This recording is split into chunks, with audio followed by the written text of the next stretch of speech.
You saw some situations where like Caitlin's stuck guarding Kelsey and Kelsey's, knocking her off the ball and Caitlin gets called for a foul and she starts yelling at the refs. Like, she's grabbing me, and all of the coaches from WNBA teams who are sitting there watching are just cracking up.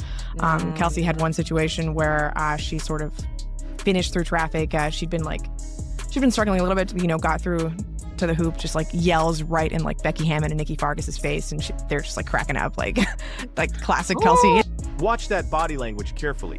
Kelsey Plum knocking Caitlin Clark off the ball. Caitlin yelling at the refs about being grabbed. And every WNBA coach in the building cracking up.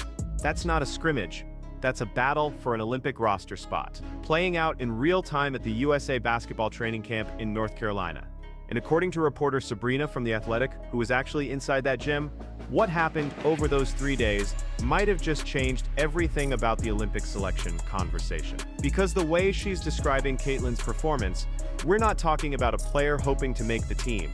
We're talking about a player who already proved she belongs. Just Caitlin Clark being back on the court, you also got a quote out of Sue Bird about her being impressed with Caitlin just being engaged while she was out and getting back to being able to play. A little bit about what Caitlin looked like on the court, how much fun she was having, how important it was. And then someone else, Angel Reese on the other side, talking about Chicago. That was the article I was not expecting. Yeah, so we'll start with Caitlin. Obviously, she suffered just a bevy of injuries in her sophomore season, played her last game on July 15th, even before All-Star Weekend. This was her first real 5-on-5 action since that injury with the... Now, this is where it gets interesting. Caitlin Clark hasn't played competitive basketball since July 15th, 2024. That's when the plantar fasciitis shut her down for the rest of the Indiana Fever season. No games, no 5-on-5 action, just months of recovery and rehabilitation. Meanwhile, the 4 Phoenix Mercury players at this camp had their season end September 11th. Different timelines, different levels of game conditioning. So when Sabrina talks about seeing Caitlin in live game situations again, she's describing a player who's been off the court longer than anyone else there, jumping straight into FIBA-level physicality. And here's what matters about FIBA basketball. It's more physical than the WNBA. Let that sink in for a second. The league that spent all of 2024 debating whether the physicality against Caitlin Clark crossed the line. FIBA plays even harder. Fever, and it was a combination of like USA players going against USA players, and then also USA players going against the scout team, which was just like players from small colleges all across North Carolina sort of helping out with that scout team practice. And, she looked like Caitlin, right? Pay attention to what she just said about those passes. Caitlin threading passes to bigs who don't know what to do with them.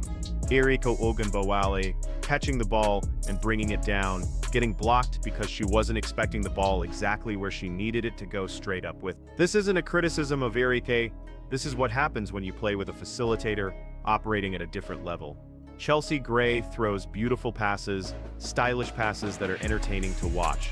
But Caitlin Clark throws passes with a different kind of intelligence built in. She's not just getting you the ball, she's putting it exactly where your hands need to be so you can catch and finish in one motion without bringing it down, without hesitating, without giving the defense time to recover. That's advanced facilitating. That's thinking 3 steps ahead about not just where the ball needs to go, but how it needs to arrive. When you play with Aaliyah Boston every game, you develop that chemistry. When you're playing with Eriko for the first time at a training camp, there's a learning curve. The fact that Sabrina specifically mentioned this detail tells us Caitlin was making passes that surprised even elite WNBA players. FIBA-level physicality from the scout team, not WNBA physicality.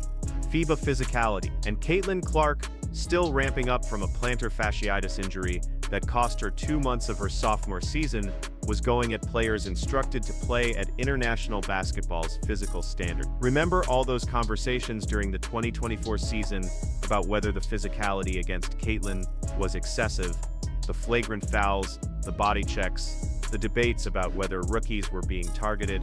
FIBA basketball makes that look soft. International rules allow more contact, more physicality, more aggressive defense. And according to Sabrina, Caitlin looked good against that level of play, despite being the most out-of-game shape player at the entire camp. Right, like the step back three was there, the passes were there. When she was not playing with Aaliyah Boston, some of the bigs didn't know what to do with her passes. Like there was one time where she passed it to Hamby, and Hamby like brought the ball down. It's like, you can't do that. Like this is not. You have to keep it up, right? Straight up, right. Just like not expecting, where that was coming. But FIBA, naturally, just a lot more physical than other levels of basketball, even more physical than the WNBA. Now listen to this part. The step back three was there. The signature move that broke the NCAA scoring record, that carried over seamlessly to the WNBA, that became one of the most unguardable shots in women's basketball.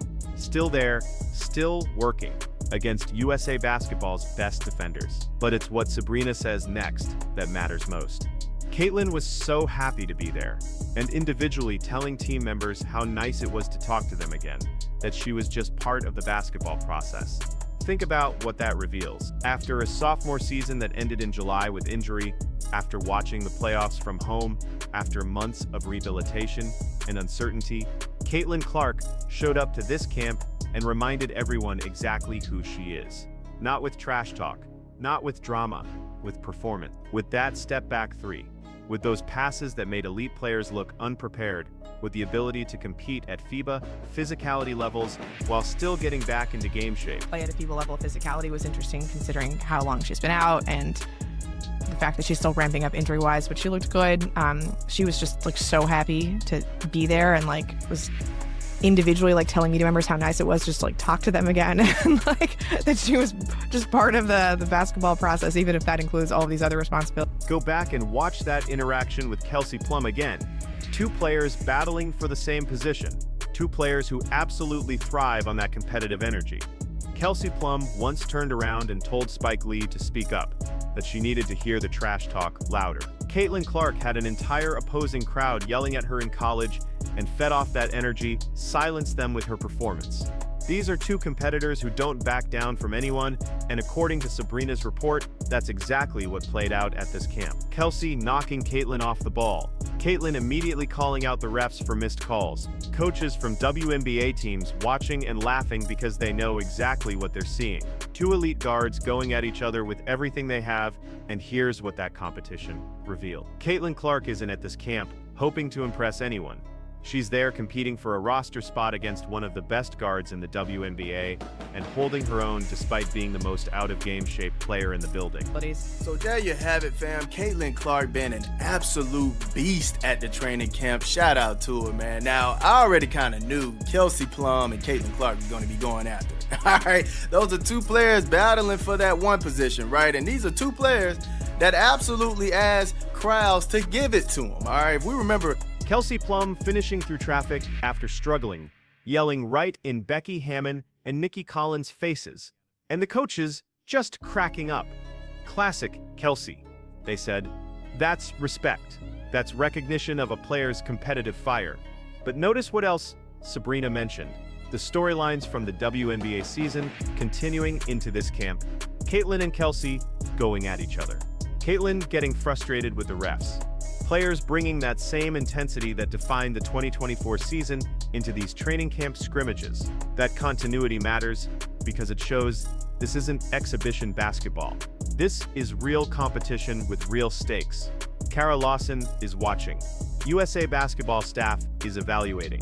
WNBA coaches are observing, and every player in that gym knows that performances at this camp influence Olympic roster decisions. You still have some situations where like Caitlin's stuck guarding Kelsey and Kelsey's, knocking her off the ball and Caitlin gets called for a foul and she starts yelling at the refs, like, she's grabbing me, and all of the coaches from WNBA teams who were sitting there watching are just cracking up.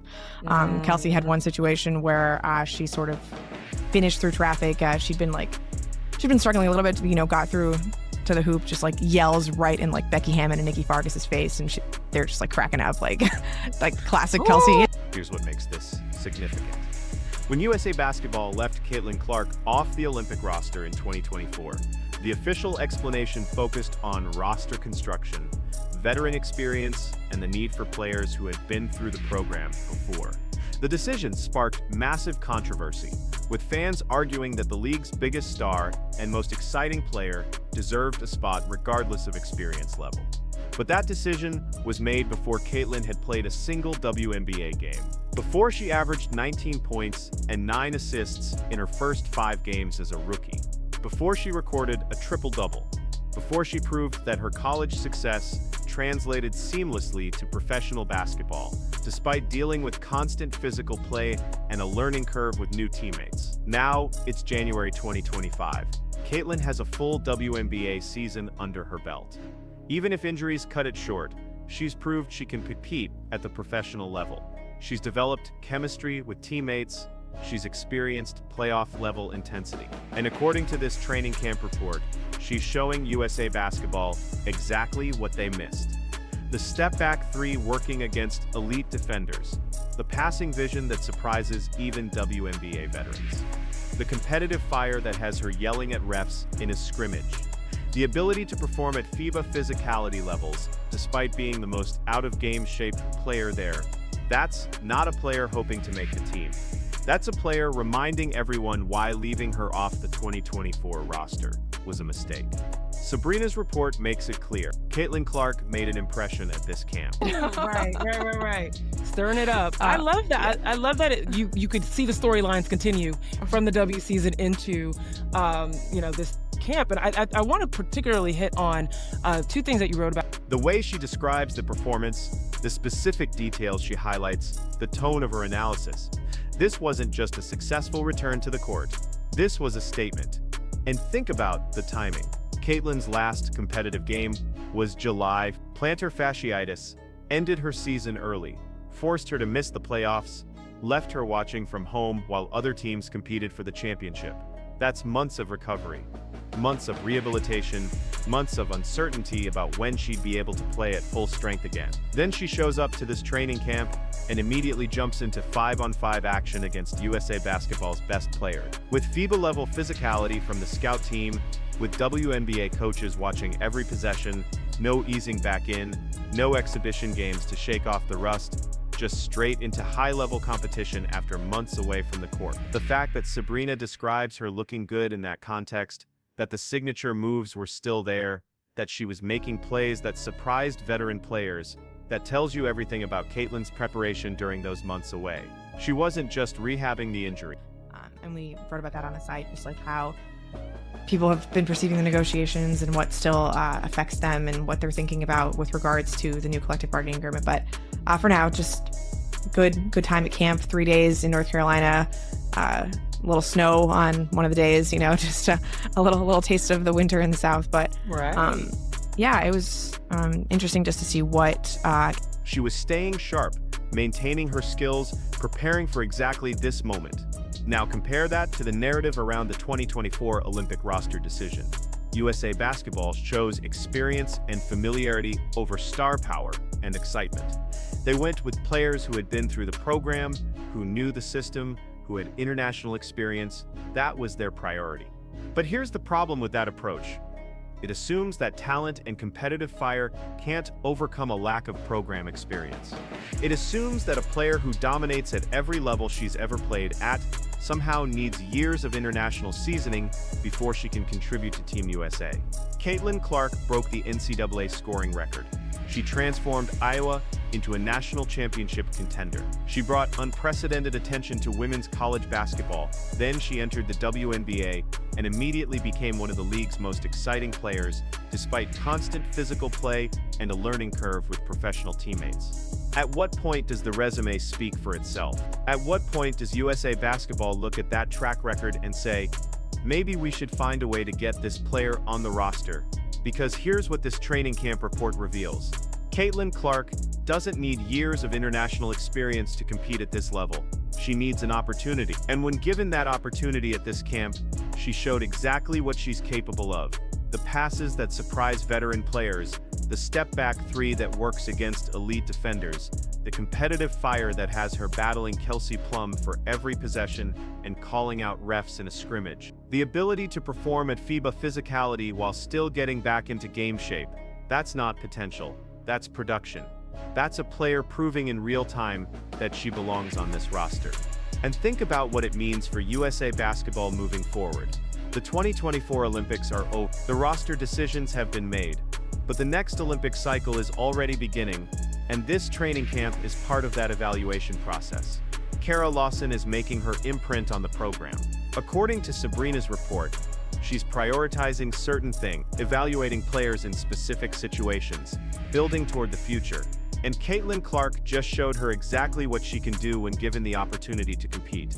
Will that be enough to change the conversation about Olympic roster construction? Will USA Basketball recognize that leaving their most exciting player off the roster might not be the best strategy for building the program's future?